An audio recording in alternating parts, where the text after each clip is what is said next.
for me, development matter, development matter. Hello and welcome to Development Matters. On the program today, we all know how expensive a university education is. we debate free college education.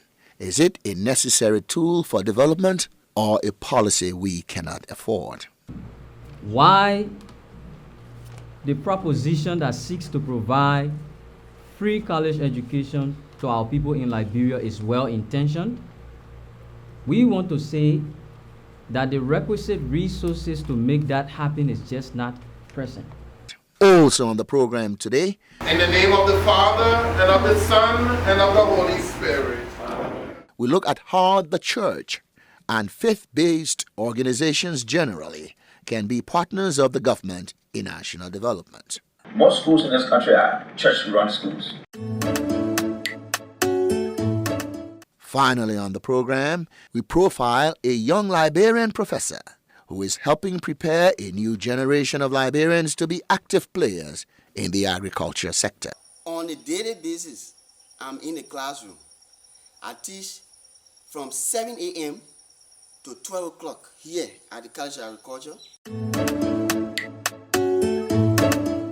But we begin with our debate on free college education as we now join our moderator on Let's Debate It on Development Matters. Today, we will debate the proposition free university education, a wise policy choice.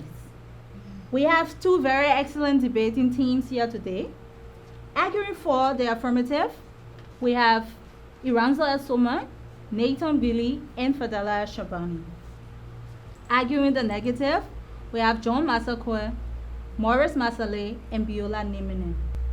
So let's begin, firstly, by welcoming the first speaker of the affirmative team to make his opening arguments, Iranzo Soma. Audience, today in our present generation, we all know how expensive a university education is. Many of our people cannot afford it because they have to pay hundreds of dollars just to acquire a university education. For those of them who can afford, it is cost intensive at times. And for those who cannot afford at all, end up dropping out of university. Some who graduate from high school newly and don't even have the money will not have the chance to enter any form of university. And we believe that this is something that is causing or contributing to the unimprovement of our economy. Because some students also will have to credit money in order to fund their education. Money that at times they cannot pay back because of unemployment or low salary. With this being said, our team believes that giving free university education will help to solve most of the problems economically that we are faced with today. In our country, we have less doctors. We have less information technologists. We have less chemists. We have less engineers, simply because majority of our people cannot afford the high sum placed on education. What we are proposing here today will help to solve this problem. The problem of having only 298 doctors in our country presently. The problem of having one doctor to 15,000 patients presently in our country. Because if you make college education free or university education free, you will have more people going to study. Some will choose to be doctors, some will choose to be engineers, some will even choose to be lawyers, and the list go on and on. And once you have all of those people in your economy, then and only then you can be able to have all sector of the economy properly working and functioning. It is a fact that in our country today, we have limited geologists. Because of that, we import people from countries around, like China, just to name, just to come and tell us how much are our natural resources worth. Imagine if we provide free college education where you have more Liberians reading geology. You won't need a foreigner to come into your country and tell you how much your natural resources are worth. You will have Liberians doing it, and they will be more fair to their country given the actual price of that particular natural resources. Unlike those that we import into the country that end up exploiting us and taking our natural resources to develop their own nation. Presently around the world, 24 other countries practice a free university system. In Africa, Morocco is one of those countries that practice this particular system. And education there is being used as one of the tools in terms of improving their economic status or improving the livelihood of their people. Just to give you a clear scenario of what I'm saying, in Argentina, there is also a free university education. And because of this, 90 out of the 100% of the people in universities in Argentina are there on a free university education basis from the state-run university. And you can also clearly tell the difference between the livelihood, the economy, and the progress of Argentina than that of our own. We believe that the way forward to empower Liberians, to help lift Liberia out of poverty, to empower Liberians, to help improve the livelihood of Liberia, is by providing free college education wherein we can give them all necessary skills, all necessary knowledge needed to help impact and improve this great nation of ours. Thank you. Thank you very much, Uranso. Arguing the negative, we'll take the first speaker, John Masakwa.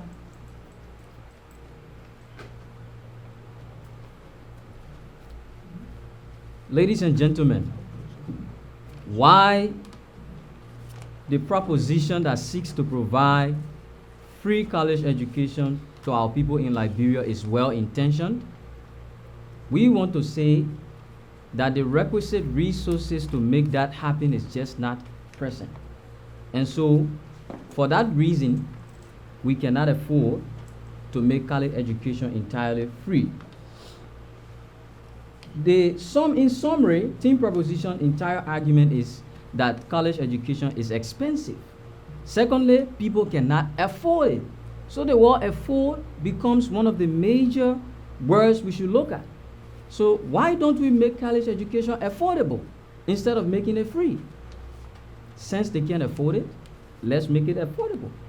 We don't have to make it free, because when we make it free, we will not have the money to continue to run this program.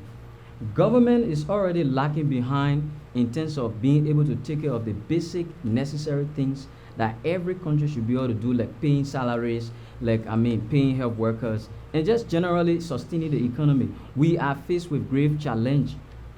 So in the midst of these kind of challenges, it is not a wise policy choice to declare college education entirely free. So we will not recommend that, and we're not going to do that. Even only if we remain consistent on this policy and decide to enforce it, here are what we are going to experience. The first thing is our people are going to get inferior education because we don't have enough money pumped into the education system because it's entirely free and the government have to struggle to pay. There will be reduction of quality. And we'll have reduced quality labor force. We all know the net result. You have doctors who will be in the hospital killing people because they didn't go through proper trainings. You have people who will be riding vehicles and making accidents all around the place because there were no enough skills training for those people. So we don't want to go that route. Our proposition here today is, let us make education affordable. Let us reduce the price of college education to a minimum amount that almost all of our people can afford. For those that entirely cannot afford, we have another proposition. We can offer scholarships to the few that cannot afford. But declaring the whole team free, I think it's a little bit extreme. And the reality here is we don't have the resources to pursue that policy. Ladies and gentlemen, with these arguments, I faithfully submit.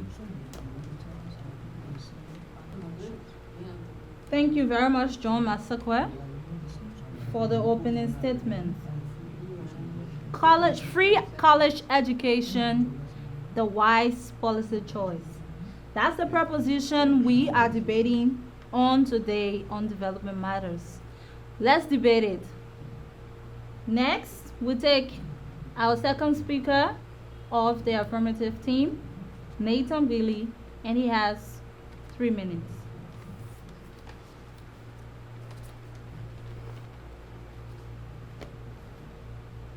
Is free college education a wise policy choice? My teammates and I say yes, indeed, free college education is a wise policy choice. The opposing team made several arguments, and their entire presentation or argument is bordered on the issue of resources. We don't have resources. I'd like to say, if you think education is expensive, try ignorance. We should be thinking about how we can find money to make college education free because of the value it attaches to our country as a whole if we open our college to make it free, instead of playing the blame game and shying away from the very truth that we need free college education in Liberia. We've told you several times that we can have money for this thing by slashing the salaries of lawmakers, ministers, doctors, and managers. That is how we find money to do away with the issue of where we will take the money from. We need doctors in Liberia. My first speaker gave statistics of how we have small number of doctors to a whole big number of patients. If we need to have that problem solved, we need to invest in the educational sector. Put more money into the budget of the education, taking from the recurring expenditure. That is how we solve the problem. If you say if we make college education free, we not have affordable education or we not have quality education, I will ask you, other countries that are doing it, are they not offering quality education? Like Morocco and Argentina, they are offering quality education because the money is being pumped into the budget of the education system. That is why we should adopt such a system in Liberia. One thing you need to know is that education is a fundamental human right. Therefore, we need to make sure we protect the rights of our citizens. Not only a fundamental human right, constitutionally, Article 6 provides the provision of education for every citizen. Therefore, we must ensure that college education is free. The issue about we don't have money will only continue to put Liberia in jeopardy in terms of having a well-equipped labor force.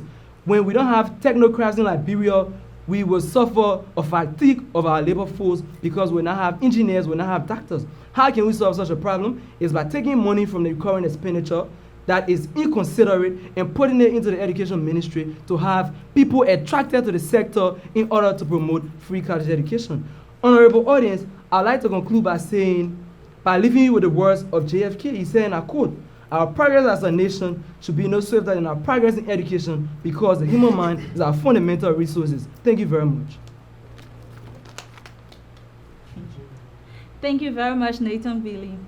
Speaking for the negative, for 3 minutes, we now welcome Maurice Masale.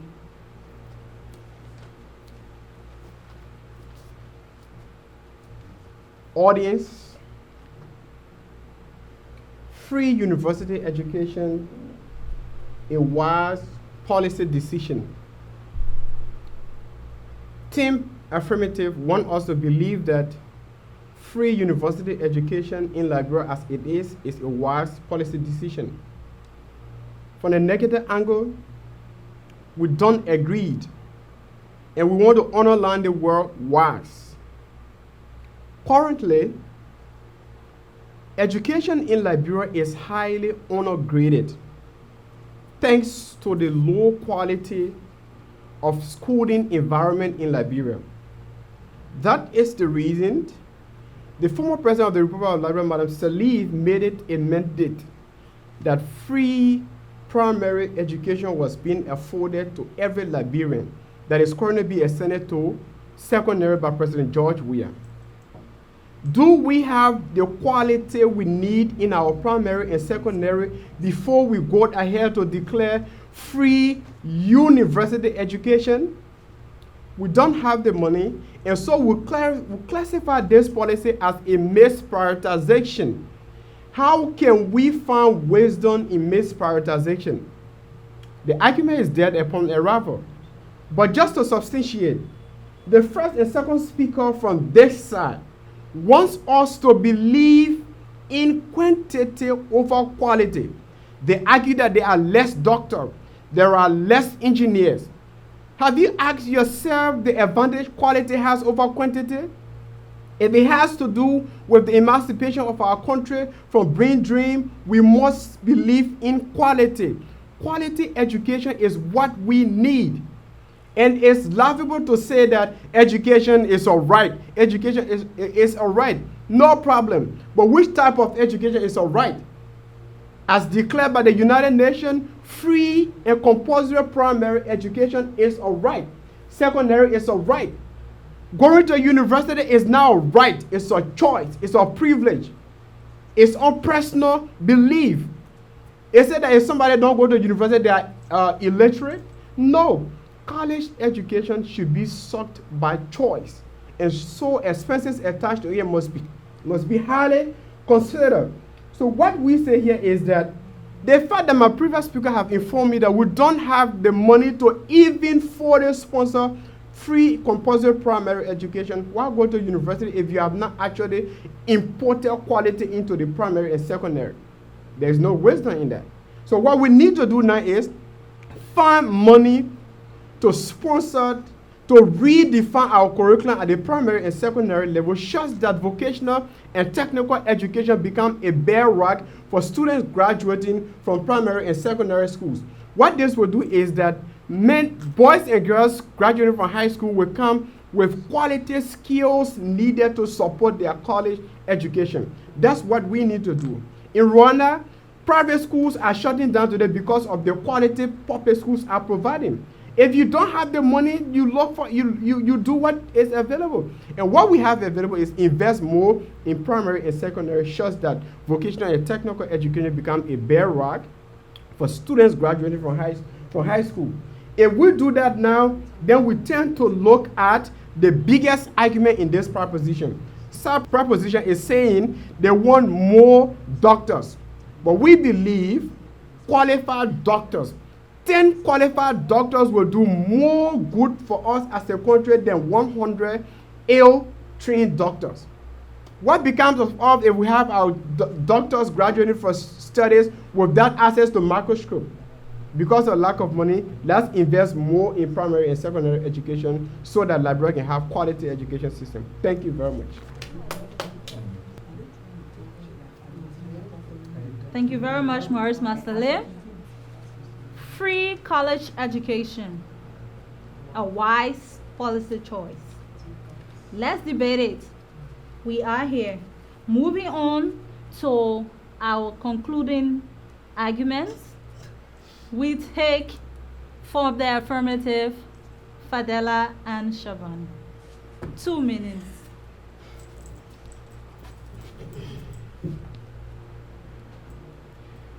Nelson Mandela said, and I quote, "Education is the most powerful weapon to transform a nation." Ladies and gentlemen, what are the perks of having free university education? You'll find that in Liberia, we depend wholly and solely on foreign aid. And not all of these foreign aids comes with money, but most times you find Chinese people and Japanese people in our own country building our roads, giving us electricity. I mean, come on.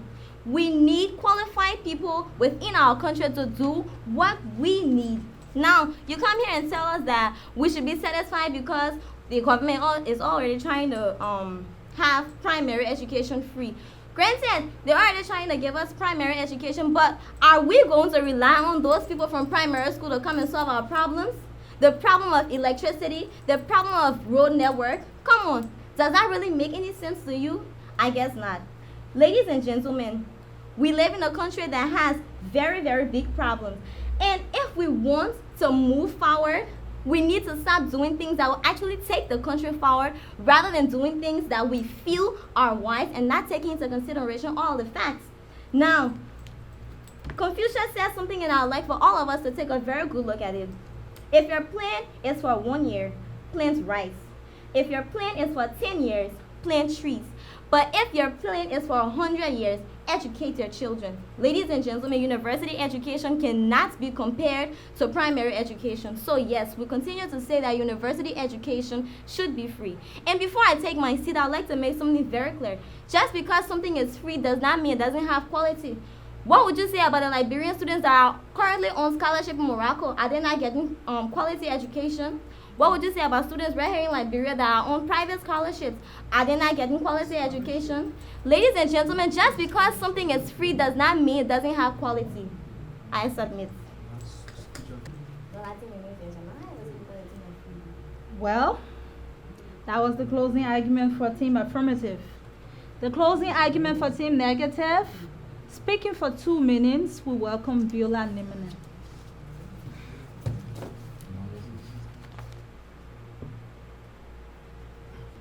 Nothing free is actually free at all. Today, the topic under discussion is whether or not university education should be free. Today, I'll do a comparative analysis before I go through what I have to say. 1, Team Affirmative wants free college education.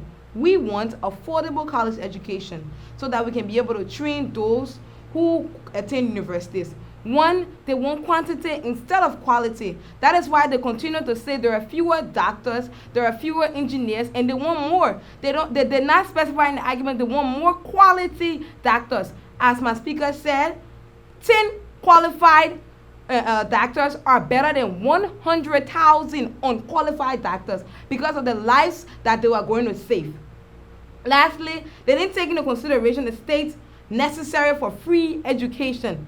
Liberia as a whole, as we see it today, where people continue to strike because payments are not made dues in universities, at hospital levels, even at primary education levels. How then can we incorporate a free education? How will we pay our teachers? How will we pay the workers in the school?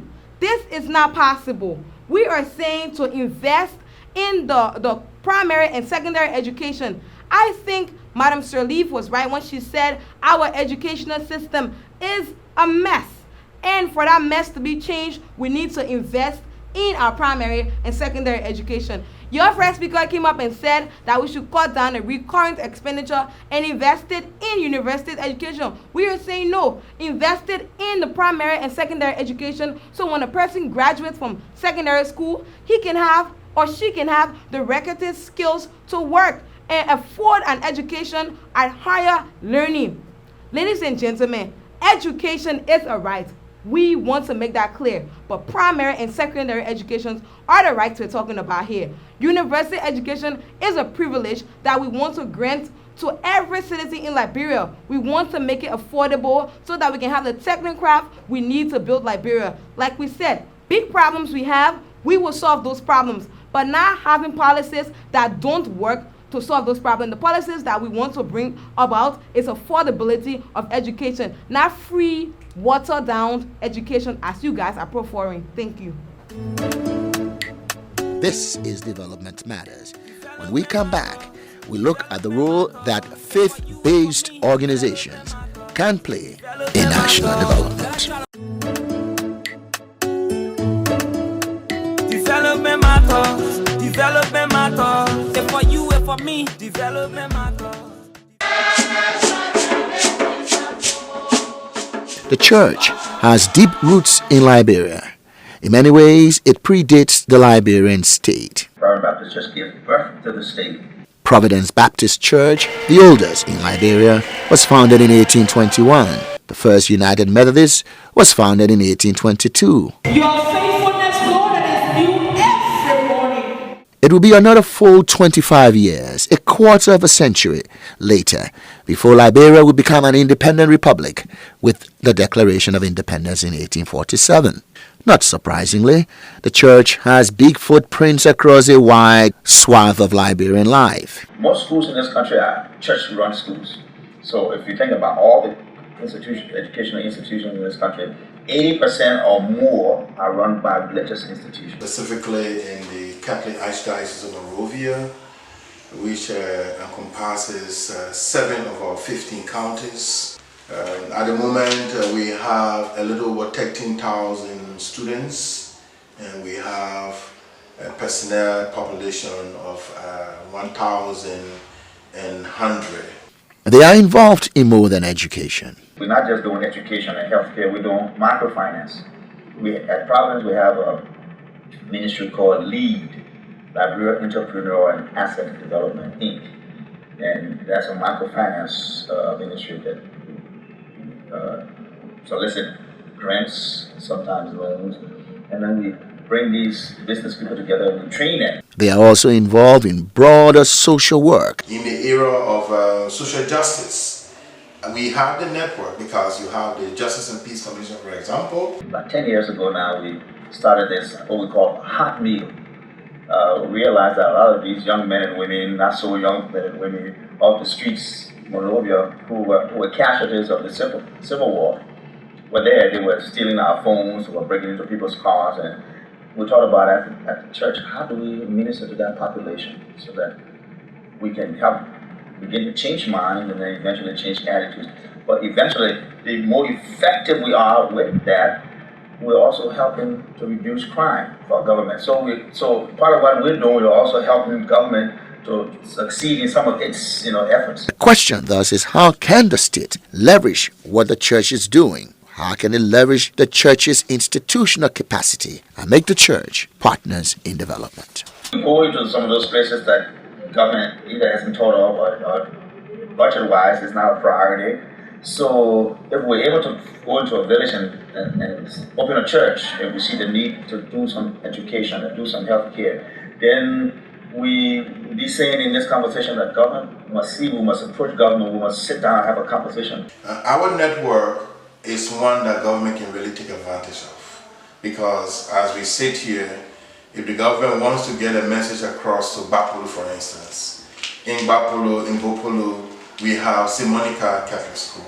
We have someone on the ground every day. I just need to take my phone and I'll be able to get in touch. I can get a message across. He says donor organizations should also look into partnering with the church when it comes to development. You have the partners come from out and they tell you, okay, we are strictly dealing with education. But in no time, you hear we are dealing with education, but strictly with government institutions. And for heaven's sake, you have about 400, a little over 400 high schools in this country. Guess what? Over 200 of those schools are in the private sector. So if you are dealing with high school issues and you limit yourself only to the public institutions, you know how many of those young people who are supposed to benefit from your program are going to be left out? International organizations have to start thinking outside the box a little bit from some of the old structure that they've had for a long time. And yes, I know the temptation is every time they can have it out there, we say, I got something, but there are some reputable institutions and organizations that are doing things that have the history that I think our international partners can sit down with on the side and say, we see what you're doing, tell us a little more, understand more about what you're doing, and find a way to do some partnership, working together in terms of how these organizations can harness some of the resources. At just 35, Johnson Wifa is a star professor of agriculture at Cottington University in Liberia, where he began teaching following graduate studies in agriculture in Ghana, thanks to a scholarship made possible by USAID. On a daily basis, I'm in the classroom. I teach from 7 a.m. to 12 o'clock here at the College of Agriculture on Monday, Wednesdays, and Fridays. Then in the afternoon, I go to the Bond Technical College in Banga, which is like 30 minutes drive away from here. Tuesday, Thursday, I go to Ganta. My classes at Ganta start 8 o'clock all the way to 4:30. Then I start rushing to come back for my Monday, Wednesday, Friday classes. So I only have like Sundays to be at home. And so the typical day begins very early for Johnson in his home in Swakoko, just outside Banga in Bong County, as he makes his way by motorbike to catch the taxi that will take him to Ganta.